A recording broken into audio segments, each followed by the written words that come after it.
Estamos, amigos, al Nuevo Diario en la tarde. Son las 6:20 de la tarde. Está con nosotros nuestro invitado a la tarde de hoy, el diputado Tobías Crespo. ¿Cómo estás, Tobías? Bien, gracias, Jaime, y a todos por invitarme a este espacio. De verdad que afortunado y agradecido de estar en esta tarde con ustedes aquí en el Nuevo Diario, esta plataforma, ¿verdad?, que ha revolucionado la forma de hacer comunicación. Gracias. Y prestos a responder las inquietudes, las preguntas, sobre todo la agenda no solamente nacional, sino yo sé que ustedes se van a interesar mucho en la legislativa. Tobías, hablando un poco de la agenda nacional, el pasado viernes grupos de patriotas, nacionalistas, ciudadanos comunes, comunicadores, se unieron a marchar hasta el Palacio de la Presidencia, alzando las voces para pedir deportación masiva, que se cumpla la ley de migración, alzando su voz por lo que está ocurriendo, donde las maternidades están repletas de haitianas en detrimento de las dominicanas, y también en las aulas estamos viendo cómo niños dominicanos se han quedado sin cupo para el nuevo año escolar, mientras que a los niños haitianos no le piden ningún documento y los inscriben. ¿Qué te parece esta marcha, este tipo de expresión, sobre todo la que ocurrió el viernes, donde vimos que fue espontánea, no había ningún partido involucrado, era un día de trabajo y hubo un quórum bastante interesante y bueno? Bueno, lo primero es felicitar a todos los que han marchado, porque entendemos que desde la perspectiva de lo que es la soberanía, la defensa nacional, la independencia, la autodeterminación de los pueblos y sobre todo el cumplimiento de la ley migratoria y otras leyes más, yo creo que hace tiempo que ese ánimo, esa expresión debió levantarse. ¿Y por qué lo digo?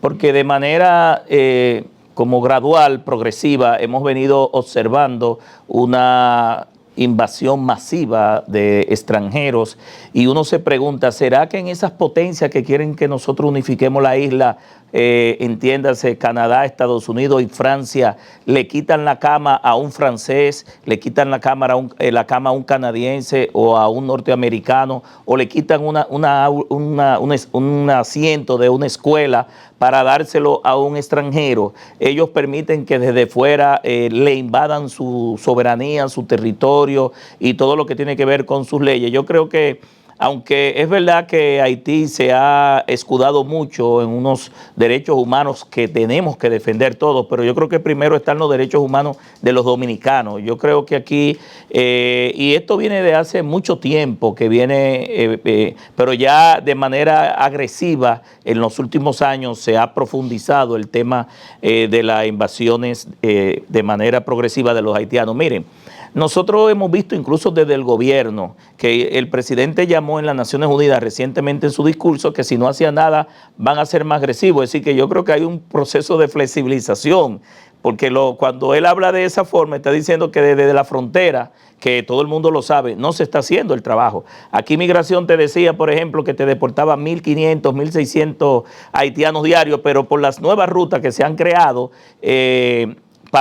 pasan más de 20.000 haitianos diarios, es decir, que los que entran son más que los que salen. Hoy el presidente de la Fuerza del Pueblo y expresidente de la República, Leonel Fernández, da el dato de que han entrado con visa, donde nosotros no tenemos ni consulado ni embajada en ese país, y yo no sé cómo se siguen negociando esas visas. Han entrado más de 400.000 haitianos a territorio dominicano.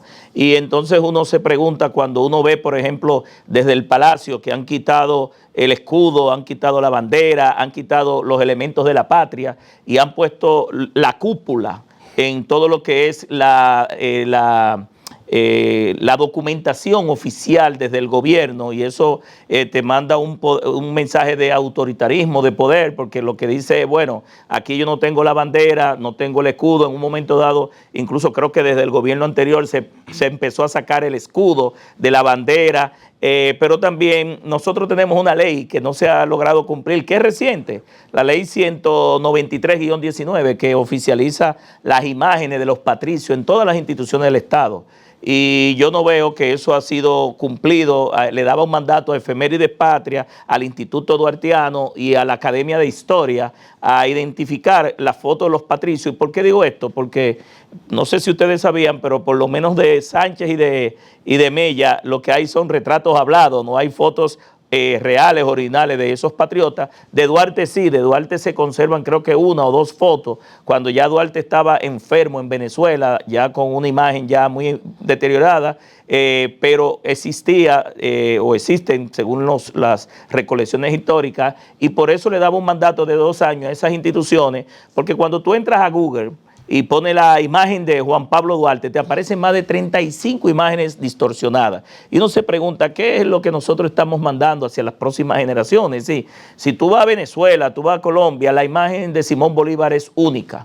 Y no permiten que se la modifiquen, que se la alteren, que se la distorsionen. Entonces yo creo que nosotros desde el gobierno debemos ir dando mensajes, y no solamente el gobierno, los poderes públicos, la Suprema Corte de Justicia, el Congreso Nacional, los extrapoderes, la Junta Central Electoral, el Tribunal Superior Electoral, el Defensor del Pueblo, porque aquí la gente está vislumbrando otro tipo de intereses. Yo felicito, Jaime, ese levantamiento, como diría, colectivo, y una expresión que imagino que se dio de manera automática y espontánea de todo un grupo de ciudadanos, y ojalá se vayan agregando otros grupos más, porque en definitiva, si no lo hacemos, déjeme decirle, cuando nosotros aprobamos, que esto sí es muy complicado y peligroso, ustedes como comunicadores, aprobamos la Ley de Ordenamiento Territorial. ¿Ustedes saben lo que se proyecta aquí? Que de aquí al 2050 la mayoría de la población se va a mover hacia el este de la isla. ¿Qué significa eso? Que le estaríamos dejando la parte oeste de la isla, ¿quiénes? A los haitianos. A los haitianos, es decir, eso se parece mucho a la famosa devastación de Osorio. Es decir, nos movemos por un tema hacia el este, y uno lo está viendo de manera gradual. Eso no lo dije yo, lo dijeron urbanistas y expertos en procesos migratorios locales, que es lo que están viendo, una migración del oeste de la isla hacia la parte este, que va a quedar superpoblada, y esa parte quedaría despoblada. Pero en el este tenemos muchos haitianos también. Bueno, el Haití entero está mudado, pero no solamente es de ciudadanos haitianos. Yo estoy hablando de dominicanos que estarían dejando parte de la parte oriental de la isla, ¿verdad? De la media isla, para moverse hacia la parte este. Cuando hablo de la parte este, incluye Santo Domingo Este, San Pedro de Macorís, La Romana, Higüey, Atomayor y hasta el propio Higüey. Pero es una tendencia que nosotros lo vemos marcado de manera continua, y eso es lo que estaría pasando en RD. Tobías, cambiando de tema, el tema de la reforma constitucional, la reforma a la Constitución, el Senado de la República aprobó ya el proyecto de ley que le da apertura a la Asamblea General para conocer los trabajos de reforma a la Constitución. ¿Cuál es la posición de la Fuerza del Pueblo y del bloque de diputados de la Fuerza del Pueblo? Bueno, quiero aclararte que el Senado lo aprobó en la parte del Senado. Como la comisión es bicameral, yo soy parte y miembro de esa comisión bicameral, todavía falta el ala de la Cámara de Diputados, que estamos convocados para el día de mañana, pasado mañana y el jueves, aunque yo creo que con la mayoría y con la rapidez que ellos llevan esa reforma, que la llevan como caña para el ingenio, sin consultar a nadie, sin hacer vistas públicas. El Senado, por cierto, la aprobó un viernes el viernes pasado, y creo que fue como a las 8 de la noche. Bueno, convocaron a las 2 de la tarde y se aprobó antes de las 8 de la noche. Okay. Es decir, que antes de las 5 de la tarde ya ellos habían aprobado, porque eso fue una sesión, declararon de urgencia. No sé si leyeron la ley, leyeron el informe, pero sí fue de manera muy rápida. Entonces nos toca ahora en el lado nuestro, en la cancha de la Cámara de Diputados, en esta semana, pues las discusiones de ese mismo proyecto de ley que declara la necesidad de la reforma. Después de ahí, que la Cámara de Diputados lo apruebe, y digo que lo apruebe porque ese es el interés y eso es lo que ellos como mayoría van a utilizar, su mayoría matemática, aritmética, para aprobar esa ley. Entonces, en 15 días estaríamos nosotros convocados a lo que le llaman la Asamblea Nacional Revisora de la Constitución, donde a partir de ahí entonces el Congreso paraliza todas sus labores corrientes, ¿verdad? Normales, permanentes, como se dice, de todas las comisiones y de todos los proyectos de ley y de resolución, y nos abocaremos entonces a conocer ya la modificación de la Constitución según el alcance u el objeto de esa ley aprobada, pero la posición nuestra ha sido de hace mucho tiempo reiterada, es oponernos a esa reforma, que no es reforma, es una modificación, porque lo que se modifican son algunos artículos, aspectos específicos, pero no una reforma, y en ese sentido nosotros estaríamos votando en contra, lo hemos reiterado porque entendemos que no hay necesidad de modificar la Constitución. En ese sentido, me gustaría saber también la reforma fiscal que se ha anunciado, que han dicho ya desde el presidente de la República hasta los funcionarios que tienen que ver con la política monetaria y económica de República Dominicana, han afirmado que sí, que hay una reforma fiscal en camino y que en los próximos días se va a conocer cuáles son las propuestas que da el gobierno. Tu parecer y qué opinan ustedes también como partido Fuerza del Pueblo respecto a una reforma fiscal que aumente impuestos.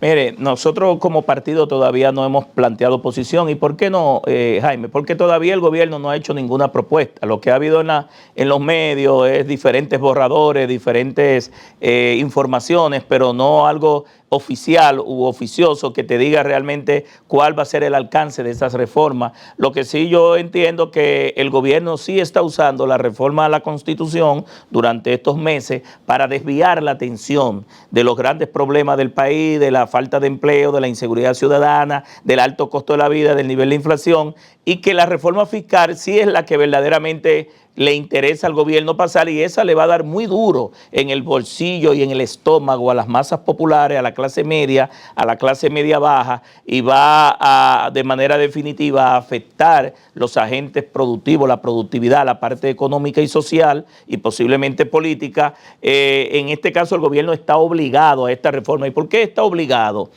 No solamente porque lo manda la ley 1-12 de Estrategia Nacional de Desarrollo, que debió haberse hecho en el gobierno anterior, al inicio de ellos justifican que entraron en la pandemia, sino porque el gobierno ha cogido cerca de 50 mil millones de dólares en préstamos, ha colocado 1.5 billones de pesos en bonos soberanos en el mercado local e internacional, utilizaron 775 millones de dólares de Aerodón que entraron el año pasado y parte de este año, y que debió entrar fue en el 2030, no le tocaba a este gobierno.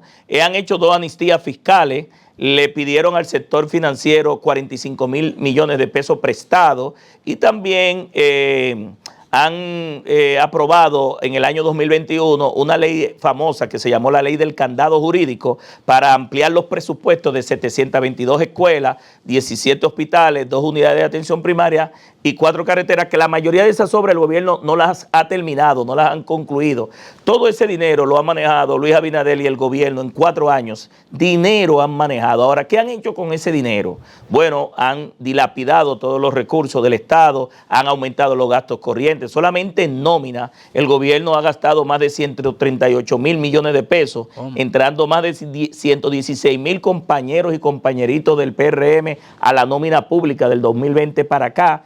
Pero peor aún, las instituciones están gastando de manera desbordada. Miren cómo doña Milagro, directora de Ética Gubernamental, gasta 53 millones de pesos en un fin de semana de 3 días en un resort en Punta Cana para un seminario de ética de los funcionarios. Y además de eso, el gobierno ha estado, por ejemplo, utilizando una nominilla que le han llamado pensiones solidarias, donde este gobierno ha relajado el concepto de pensión. La pensión es un derecho adquirido muy digno para un ciudadano que se levanta a las 5 de la mañana, a las 6 de la mañana, a colar su café, a comerse su desayuno, muchas veces a preparar la comida porque no puede comprarla en su lugar de trabajo porque no tiene dinero, que recibe un empujón o una bola a veces para llegar a su lugar de trabajo, y cuando llega su momento de pensión, le dicen en la Dirección General de Pensiones, porque muchos no han podido entrar a la AFP, ¿verdad?, al sistema de la ley 8701, que no alcanza las 360 cotizaciones que necesita para ser pensionada. Y eso es lo más frustrante cuando tú ves un grupo de envejecientes, de personas que dieron todo por este país y no pueden acceder a una pensión, pero por el simple hecho de ser miembro del padrón del PRM, dice el director general de pensiones que este gobierno, Luis Abinader, ha pensionado lo que ningún gobierno había pensionado, 130,000 pensiones en 4 años. Señores, es un relajo. Eso ha cargado la nómina en más de 5,000 millones de pesos. Y no es que le queremos quitar la facultad que tiene el presidente de la República Constitucional por decreto, pero ¿por qué se llaman pensiones solidarias? Es porque es una excepción. Es porque son casos muy esporádicos de deportistas, estrellas, artistas, periodistas, que por situaciones de salud, situaciones de discapacidad, pueden engrosar e ir a la nómina pública, pero aquí estamos relajando el tema de las pensiones con un concepto que es más de nominilla.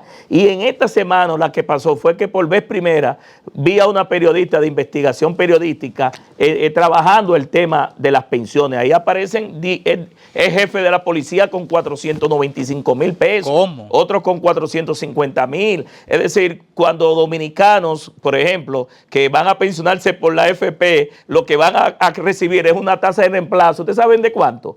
Del 25%. ¿Qué significa eso? Que si usted gana 20,000 pesos en la AFP y le llegan los 60 o 65 años, porque ahora quieren aumentar, lo que va a recibir mientras se le gaste la cuenta de capitalización individual, porque no hay pensiones de por vida en el nuevo sistema, lo que va a recibir es el 25% de su último salario. Si usted gana 20,000 pesos, lo que va a recibir es 5,000. Eso posiblemente le sirva para la insulina o para 2 o 3 pastillas de la presión y de la diabetes, pero no le va a servir para una pensión. Tobías, muy triste la situación de la pensión. Cambiando del tema legislativo, pero en ese mismo orden, fuiste el diseñador de la ley de tránsito en la República Dominicana. Nosotros estamos viviendo una pandemia de muerte por accidentes de tránsito. Me gustaría saber qué le falta a la ley para que se cumpla la misma ley, pero también se mejore el sistema vial dominicano. Mire, no porque sea una ley de nuestra autoría y que duramos 12 años trabajándola y que convencimos al país, yo le he dedicado más de 100,000 horas a esa ley. Hizo un periplo por todo el país, se unificó todo el país, todos los partidos votaron de manera unánime en la Cámara de Diputados y en el Senado en el 2017, lo estaban pidiendo el país entero, 30 años de falencia.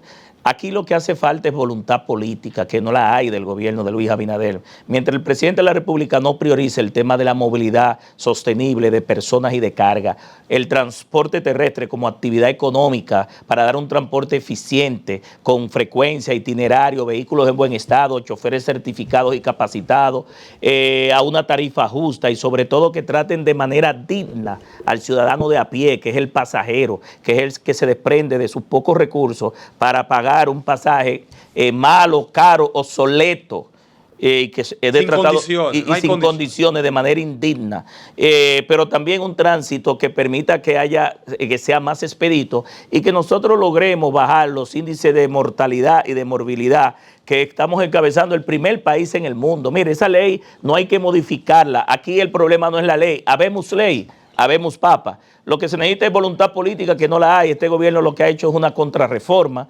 recursos presupuestarios para el sector, porque la voluntad política no es solamente que yo lo exprese de mi boca, es que priorice recursos y los focalice a los problemas, a los por lo menos 5 problemas más importantes que agravan la situación de la calidad de vida en el transporte del día a día. Porque si se paraliza el país, el tránsito, se paraliza la economía y el país. Se necesita capacitar a todos los agentes, los transportistas, los empleados. La ley de tutoría también trajo consigo a la DGCET. Sí, la creación de la DGCET. La AME era por decreto y no tenía carácter nacional. Incluso te pudiera decir que todas las actuaciones de la AME eran ilegales, porque no tenía la facultad para llenar el acta de infracción. Fuimos nosotros que le dimos la legalidad, la convertimos en una autoridad nacional como una dirección técnica especializada en la reforma de la policía que estaba en ese momento. Aprovechamos ahí que se metió el DICA, el DICRI, la Dirección de Control de Drogas en ese momento y especializamos esa policía, pero también la convertimos en una policía preventiva, técnica, científica, no una policía que esté enfrentándose con los ciudadanos a botellazos, a tiros, a bofetadas y a palos en las vías públicas. Es una policía para monitorear, vigilar las vías públicas y en caso de que tú violes la ley, llenarte el acta de infracción. Sabemos que hay muchos ciudadanos que actúan de manera violenta en la vía pública y que llevan todos sus problemas acumulados a la calle, pero si tú entrenas bien a los agentes y tienes un buen protocolo de abordaje, ese contacto físico que se da a diario se puede evitar si se fortalece la capacitación de esos agentes, pero también creamos el Intran, le dimos 126 atribuciones a la alcaldía que no las han asumido. ¿Esa misma ley creó el Intran? Claro, esa es la ley que crea el Intran y elimina la OCTT, la DGTT, el FONDE, el CAL, la Caja de Pensión y Jubilación. Eran más de 12 instituciones que estaban de manera dispersa, caótica. El primer desorden era el desorden institucional. Nosotros vemos el desorden en la vía, pero el primer desorden estaba desde el Estado, desde el gobierno. Tuvimos que eliminar todas esas entelequias, instituciones que más que aportar lo que hacían era retrasar la planificación, la organización, el desarrollo del sector. Pero la ley no ha logrado su cometido porque falta voluntad política, recursos presupuestarios y también capacitar, como te dije, y que nosotros apostemos a la colectivización y la masificación. Esa ley tiene una ruta crítica para los próximos 20, 30 o 40 años, porque la ley 241 que derogó precisamente cumplió 50 años, el mismo año que fue aprobada la 6317. Diputado Crespo, el caso Transcor Latam. Es un caso que ha vuelto a la palestra, ya tiene varios meses, años, mejor dicho, tratándose. Está desde hace cerca de 2 años, porque aunque el escándalo se mostró el año pasado, viene del año anterior, del 2022. Hay una desescalada que plantea el Intran de que va a rescindir, parece, ya del contrato. ¿Cuál es su opinión al respecto? Y a grosso modo, todo lo que tiene que ver con este tema tan neurálgico que usted maneja. Mire, yo estoy hablando aquí de transporte, pero ya yo había decidido no hablar de este tema, porque yo tengo una frustración tan grande, porque este gobierno ha hecho una contrarreforma, y de verdad que tener 4 directores ejecutivos del Intran en 4 años, te dice que este gobierno no tenía ni planes, ni proyectos, ni política, que fue ahí a improvisar. 4 directores en 4 años, y lo han destituido no por hacer las cosas bien, ni por cumplir la ley. Entonces, después del escándalo del Intran Gate, el Intran Gate. Sí, el escándalo de corrupción del Intran Gate, porque hay muchos escándalos de corrupción. Está el Parquéate Bien, que fue un negocio también. Está el Plan Nacional de Regulación de Motocicletas, que fue un mal negocio. Están los corredores, que también todo eso va a salir en su momento. ¿Parquéate Bien fue un mal negocio? Claro, Parquéate Bien. La ley 6317 ordena evitar el doble parking, el parqueo paralelo. Correcto. Ahora, ¿qué hizo el Intran en la gestión pasada, no del coronel, sino del anterior? Que hizo un negocio de Parquéate Bien, hizo un contrato con la alcaldía, buscó un parqueo privado de alguien que ni siquiera invirtió un peso en la vía pública, ni para faltar, ni darle mantenimiento, y el negocio de eso, ¿tú sabes cuál era? Que viola la ley. Pagar la grúa y pagar el espacio del estacionamiento de un privado, donde se supone que con el dinero de las multas se deben comprar las grúas. Eso fue un negocio para que un tercero que no construyó, que no dio mantenimiento, cobrara las grúas y cobrara el espacio de estacionamiento. Yo lo denuncié en su momento y eso se paralizó, eso está parado, pero al final, ¿qué es lo que dice la ley? Cuando tú estás mal parqueado, no es llevarte el vehículo ni siquiera, es una multa de 1 a 3 salarios mínimos, porque es una violación leve si no está obstaculizando la entrada a un hospital, a un recinto militar, los puntos que está establecido en la ley, la reducción de los puntos en el sistema de conducir por puntos y ya. Eso es lo que establece la ley. La ley no establece... Un DGC no me puede parar y llevarse el carro. No, eso es una violación. Cuando la autoridad, la DGC, te lleva el vehículo por cualquier violación, está violando 2 derechos fundamentales. Primero, el derecho a la propiedad privada. Ese vehículo es tuyo. Por un aspecto que no lo especifique la ley, no te lo debe llevar. Segundo, el derecho al libre tránsito. Cuando tú vas a buscar tu vehículo, que te lo han llevado y tú no sabes a dónde es que está, que tú lo primero que crees fue que te lo robaron, ¿verdad? Y que se llevaron tu vehículo, eso viola el derecho al libre tránsito. Ahora, ¿cuáles son las 5 causales que yo le he dicho varias veces en este mismo espacio? Que la DGC se puede llevar el vehículo y no es por estacionamiento. No tiene la inspección técnica vehicular, no tiene la matrícula, no tiene la póliza del seguro, no tiene la placa o el vehículo está obstaculizando la vía pública, como hace a veces los transportistas que te bloquean la vía, ahí la DGC lo puede llevar. ¿Y tú sabes por cuánto tiempo te lo debe llevar, según dice la ley? Por 72 horas. A las 72 horas lo pusimos porque si es viernes, puede pasar viernes, sábado y domingo. El lunes, si tú llevas tu póliza del seguro, si llevas la copia de la matrícula, si llevas la placa, si llevas la inspección técnica vehicular que no lo está dando, pues entonces ya tú pagas tu multa, se te libera y se te entrega tu vehículo. Pero incluso la ley establece un procedimiento hasta de 3 meses cuando dejan los vehículos abandonados para que el Intran no tenga que tener ese cementerio que hay en el canódromo, por ejemplo. ¿Qué dice la ley a los 3 meses entonces cuando se vencen y, por ejemplo, no se ha buscado el... Sino subastarlo. Anunciar, publicarlo en un periódico de circulación nacional, en los medios de comunicación, en internet y a través de bienes nacionales y la DGI, ubicar el dueño, en esos 3 meses, ubicar el dueño. Tú hablas de un punto muy importante y es el punto de... Ahí hay miles de vehículos abandonados que no lo han ido a recuperar sus dueños. Y es el punto de la inspección vehicular, la famosa revista. ¿Qué ha pasado con esa inspección vehicular tan necesaria para evitar accidentes, para evitar tapones, entre otras cosas que se derivan de tener circulando vehículos que no están en las condiciones óptimas para poder estar circulando en nuestras calles, carreteras, avenidas, autopistas? Mira, Rincón, la ley 637 establece la inspección técnica vehicular de manera frecuente, incluso cuando los vehículos son de transporte público, de pasajero y de carga, con mayor frecuencia que un conductor individual, y sobre todo que se haga con talleres donde se aplique la tecnología, combinado con la inspección, la supervisión humana, y que estos talleres determinen la factibilidad o no. Eso va a permitir detectar todos los vehículos que estén en una condición de chatarra y deschatarrizar el parque vehicular. Y sobre esa base la ley también habla de un plan de renovación del parque vehicular a 10 años, donde para el transporte público de pasajeros y de carga el Estado haga y establece a través de los 50 centavos que nosotros pagamos por cada galón de combustible. No sé si ustedes sabían que por cada galón de combustible que nosotros echamos, 50 centavos van para un fondo que se estableció en el 2012 para la renovación del parque vehicular. Ese fondo todavía no se ha estado utilizando y eso lleva acumulado miles de millones de pesos.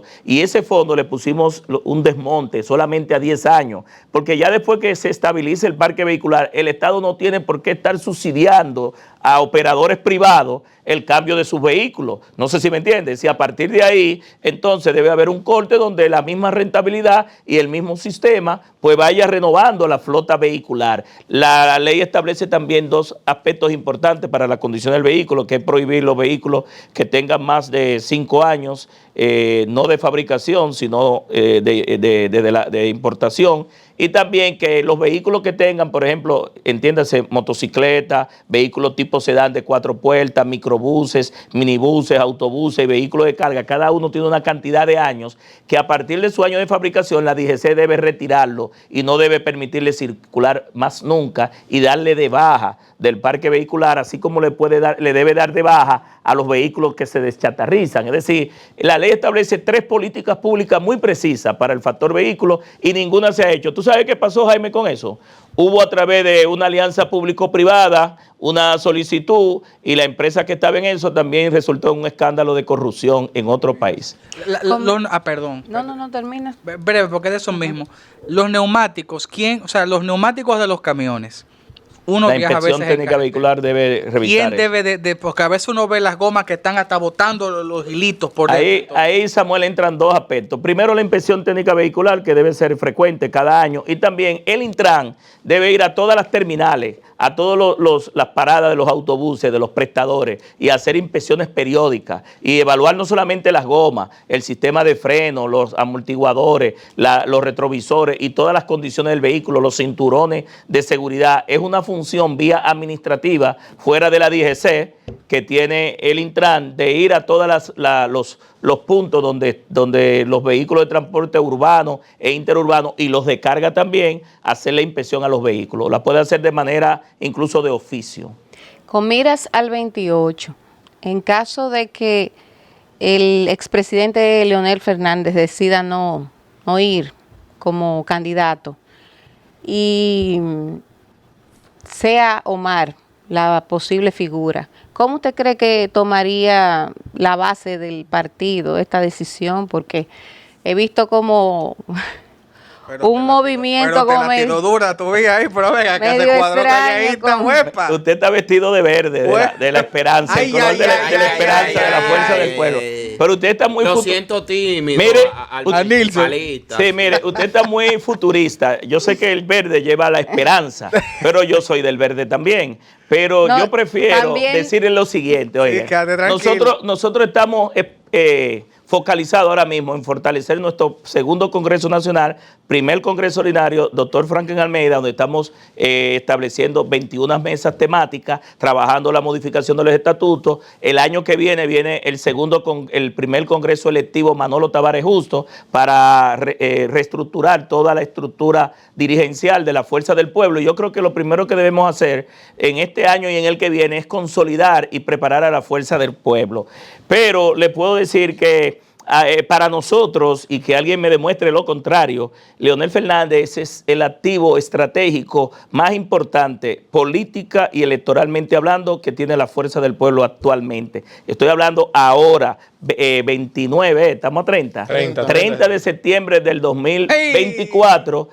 Vamos a esperar al 2026 a ver cómo el escenario se mueve, porque en política el que se desespera pierde el enfoque y el objetivo. Si corres más o menos que la pelota, o te pica adelante o te vuela. Nunca nosotros debemos poner la carreta delante de los bueyes. Es decir, que yo creo que el mandato que nos dio el pueblo diciéndonos que somos la principal fuerza política de oposición, que tenemos un 30%, que en el 2020 sacamos un 5.69 y nos convertimos en 2 o 3 meses en partido mayoritario. En 4 meses llegamos a un 30%. Es un código que nos mandó el pueblo de defender al pueblo dominicano, de que este gobierno con ese poder que tiene no abuse de ese poder. Y ese 30% lo consiguió Leonel Fernández. Ese 30% que tiene la fuerza del pueblo se fajó en estos 4 años Leonel Fernández a recorrer. Yo creo que nosotros necesitamos ahora mismo la experiencia de Leonel para fortalecer. Las candidaturas no están en cuestionamiento ahora mismo. Habrá su momento. Allá usted y yo hablamos. No, lo que pasa... Sí, ella está de verde todavía, ella está de verde. Pero no sé si le gustó la pregunta, pero es mi posición. Yo se lo menciono porque sé que hay situaciones de que posiblemente esa figura de Omar primero lo eligen como senador. No lo veo mal, simplemente lo que se especula. Y luego que también sea un candidato a presidente cuando hay muchas personas que han hecho su centro, como dicen los guardias, en el partido. No, pero Omar Fernández fue diputado conmigo 4 años. Yo lo conocí, bueno, estudió con mi hija, se graduaron juntos, iba a mi casa a estudiar, le saqué la licencia a él y a su hermana Nicole cuando yo era director de tránsito. Es un dirigente importantísimo, en poco tiempo ha logrado escalar de manera exponencial y extraordinaria en el gusto de la gente. Y yo creo que nosotros no debemos poner a competir figuras ahora mismo dentro del partido, porque debemos enfocarnos en lo más importante, que es fortalecer. Mire, sin un ejército, sin una estructura, tú puedes ser el líder más grande, pero no se llega a ganar unas elecciones. Y más para ganarle a un gobierno como este, que demostró en 2024 que no tiene escrúpulos para comprar a todo el que esté en el mercado spot. Tobías, quiero regresar a la reforma constitucional. Tú como conocedor... Me la tiró dura, ¿oíste? Sí, pero te la tiró a 200 también. Reunidos ustedes, los legisladores, para conocer de la reforma, ¿qué tan cierto es que cualquier legislador puede levantar la mano y cambiar algún punto de agenda de los que se van a tocar en la reforma constitucional? Mira, esa es la gran preocupación, no solamente de nosotros, de la Fuerza del Pueblo, del PLD, de la oposición, sino del país, que como esta reforma no fue consensuada, es decir, aquí no se consensuó en el SEX, Consejo Económico y Social, hubo muchos disensos para esos temas, pero tampoco el gobierno quiso hacer vistas públicas, que lo solicitamos en la comisión bicameral. No va a ser un referéndum aprobatorio para validar, porque es obligatorio si va a meter en lo que llaman el famoso, la cláusula pétrea o el principio de intangibilidad para petrificar el artículo 124 con el 278, y eso va a requerir obligatoriamente una modificación del procedimiento de modificación constitucional y va a requerir obligatoriamente un referendo. Ellos se van a saltar todo eso porque ellos tienen todo el poder. La reforma puede ser legal, pero va a ser ilegítima. ¿Por qué va a ser ilegítima? Porque la propia Constitución establece una mayoría calificada para que una sola persona o un solo partido no se imponga sobre los demás y haya un consenso y un acuerdo en las demás fuerzas, pero ahora no lo va a haber. Usted ha visto de la forma rápida, avasallante que lleva el gobierno esta reforma sin escuchar a nadie y en definitiva hay juristas que dicen que sí, que se puede, que nosotros los asambleístas tenemos la capacidad, somos soberanos, no estamos bajo ningún mandato imperativo y lo dice la propia Constitución. Otros dicen que no, que debemos ceñirnos a lo que diga la ley que aprueba la reforma, pero te puedo decir lo siguiente. El texto, como se aprobó, se dejó muy amplio el viernes pasado. Nada más se mencionaron los artículos, pero no se describieron el texto. Eso es peligroso. Y lo otro es que yo estaba en el 2015 cuando se modificó la Constitución y recuerdo como Reinaldo Pared Pérez, ex presidente del Senado, que en ese momento no era que presidía la Asamblea, presidía en ese tiempo la compañera Cristina Lizardo, que era presidenta del Senado, y que en paz descanse Reinaldo, tomó un turno. Y fue el que propuso el famoso candado, la disposición transitoria, que prohibía que el expresidente Danilo Medina se pudiera presentar a la presidencia o a la vicepresidencia para el periodo siguiente y nunca más.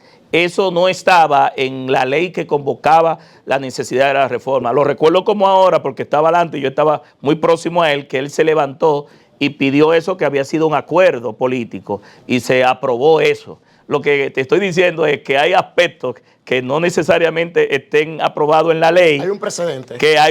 Existen muchos precedentes. Entonces, realmente los diputados, quieras o no, somos soberanos en el nacional. Lo que no podemos es violar la Constitución ni el procedimiento de la reforma constitucional. Ahora, lo que se apruebe ahí tiene que tener un criterio de legitimidad. ¿Y por qué digo esto? Porque la Constitución es un pacto y un acuerdo político entre las fuerzas políticas, pero para el país y para la sociedad. Y cuando tú se lo impones a un país, violaste todos los principios de gobernabilidad. Hablaste de Reinaldo Pared, de aquel acuerdo que el transitorio. Sí. ¿Pudiera quedar habilitado Danilo Medina? Bueno, lo que pasa es que la Constitución es para el porvenir, no es irretroactiva. Fue él que quiso en ese momento ponerse ese candado, él propuso eso. Pero la Constitución es para el futuro, se legisla para el porvenir. Entonces solamente hay irretroactividad cuando está para beneficiar al reo, pero en este caso ya él no puede ser. Es mi opinión. Tobías, estas reformas que se Aunque dicen mucho, disculpa, que lo que él hizo es violatorio a su propio derecho de elegir y ser elegido. Mencionaste que el legislador es independiente a la hora de legislar, independientemente de que pertenezca a algún partido. ¿Ha habido alguna visita de hombre de maletín por ahí que se esté rodeando para conquistar a todos los legisladores, a pesar de que el PRM tiene la mayoría, pero que algunos saben que no aprueban muchas de esas reformas? No, mira, aunque hay un proceso de rebeldía, los diputados del PRM están atrincherados, porque Luis Abinader los sorprendió a ellos. Fue 2 semanas antes de someter el proyecto, después que ellos ganaron 146 curules, que les dijo que ellos no servían para nada y que había que reducirlo en 53. Y después le dijo que había que aumentar los nacionales de 5 a 20, que no son por votación directa y que no tienen nivel de representatividad. Y que ellos le están quitando representatividad a los territorios, le están quitando democracia a los territorios que ya tienen esos diputados y esas curules que los representan. Entonces, esta Constitución no tiene esencia, no tiene sustancia, no tiene contenido, no va a aportar nada al país, no va a resolver el problema. Mire, Luis Abinader no hay necesidad. Luis Abinader no ha estado impedido de hacer nada de lo que él haya querido, que esta Constitución o el Ministerio Público se lo prohíba, lo ha hecho. Es verdad. ¿Me entienden? Es decir, aquí no hay necesidad, el pueblo no convocó a una marcha como está convocando con el tema haitiano, que he visto la pregunta de Jaime, Eso son cosas diferentes. Eso pudiera ser un capricho de querer decir que yo dejé una constitución, un ministerio público independiente que ya es independiente, un procurador que no quiere nombrarlo, pero quiere no someterlo al Consejo de la Magistratura, pero el Consejo de Magistratura, el procurador lo tengo que quitar porque no puede elegir jueces, pero los jueces sí pueden elegir procuradores. No tiene sentido. Es decir, el presidente Luis Abinader no ha convencido ni a sus propios legisladores y hay una rebeldía grande y tuviste que de 53 bajaron a 20, ahorita sale allá en la Asamblea Nacional Revisora que se va a quedar igual, porque hay una, no te rías, hay una rebeldía, porque es que tú le estás quitando la probabilidad y la posibilidad a ellos mismos. Entonces cualquier ciudadano que entienda que su derecho legítimamente protegido fue vulnerado por esa Constitución, pudiese ir al Tribunal Constitucional o en el control difuso, como le llaman, en cualquier tribunal solicitar un recurso de que se le violaron su derecho con esa Constitución. Gracias, Tobías, por estar con nosotros en el Nuevo Diario en la tarde. Gracias a mis compañeros, Julio Samuel Sierra, nuestro municipalista Nilson Batista, nuestro ingeniero Aneudi Ramírez y Raquel Rodríguez. Este servidor Jaime Rincón se despide. Esperamos que mañana ustedes estén aquí mismo de 5 a 7 de la noche. Mañana... ¿Ustedes creen si después del programa yo le invito a cenar? Con gusto. Ya iba a decir que aquí le gusta un chocolate, porque esta es la hora del chocolate. Se hace necesario. La hora de las 7 es la hora del chocolate y del pan caliente en el campo. Cuidado. Todavía come de pan con chocolate, No, pero yo Yo estoy hablando de Asua cuando yo estaba en Asua, que sonaba la sirena. yo bailo en las dos aguas, Mañana, lo que ustedes señores, quieran. no se pierda. Eso se oyó feo. El caso de Carla Fish. Continuamos mañana. Vamos a presentar datos contundentes mañana. Sí, Dios mío, felicitamos a Priena Almonte, que le hizo una entrevista a la doctora Madera, Johanna Madera, la que dice que era culpable, ¿verdad? Y entrevistó al otro que aparece en el expediente, que ese muchacho ni sabe. El Brandon ni sabía. Vamos a hablar mañana de Me ese parece tema. una película de Netflix.